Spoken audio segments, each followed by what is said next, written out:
Avropa Liqasının ilk təsnifat mərhələsində Qarabağın rəqibi müəyyənləşdi. Ağdam təmsilçisi İslandiyanın Vestri klubu ilə qarşılaşacaq. Bəs əksəriyyətimizin ilk dəfə eşitdiyi bu komanda əslində kimdir? Qarabağı hansı səfər gözləyir? Gəlin Vestri klubunu yaxından tanıyaq. Videoya başlamadan öncə videoya baxan hər birinizdən kanala abunə olub dəstək olmağınızı xahiş edirik. Vestri İslandiyanın qərbində yerləşən İsveyordur şəhərini təmsil edir. İsveyordur cəmi bir neçə min əhalisi olan kiçik balıqçı şəhəridir. Şəhər İslandiyanın ən ucqar bölgələrindən biri olan Vestfirdir yarımadasında yerləşir. Vestri ev oyunlarını təxminən 1600 tamaşaçı tutumuna malik Kresisvöllerin stadionunda keçirir. Maraqlıdır ki, Vestri hazırda İslandiyanın yüksək liqasında çıxış etmir. Komanda 2025-ci il mövsümünü ölkənin elit divizionunda uğursuz keçirərək aşağı liqaya yuvarlanıb.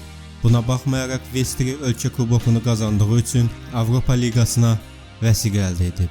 Yəni Qarabağın rəqibi Avropa Liqasında çıxış etsə də, hazırda İslandiyanın 1-ci divizionunda mübarizə aparır və ilk 8 turdan sonra 13 xalla 5-ci pillədə qərarlaşıb.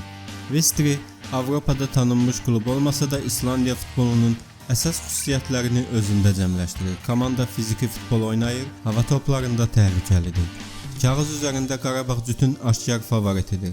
Qurban Qurbanovun komandası son illərdə Çempionlar Liqası və Avropa Liqasında böyük təcrübə toplayıb. Vestri isə ilk dəfə bu səviyyədə mübarizə aparacaq. Buna baxmayaraq İslandiya komandaları ev oyunlarında sürpriz nəticələr əldə etməklə tanınırlar və Qarabağ rəqibi ciddi qəbul etməlidir. Beləliklə Qarabağın Avropa Liqasındakı ilk rəqibi İslandiyanın Vestri klubudur. Adı böyük olmasa da bu komanda tarixinin ən vacib oyunlarına çıxacaq. Sizcə Qarabağ bu mərhələni rahat keçəcək, yoxsa Vestri sürpriz edə bilərmi? Fikirlərinizi şərhlərdə yazın.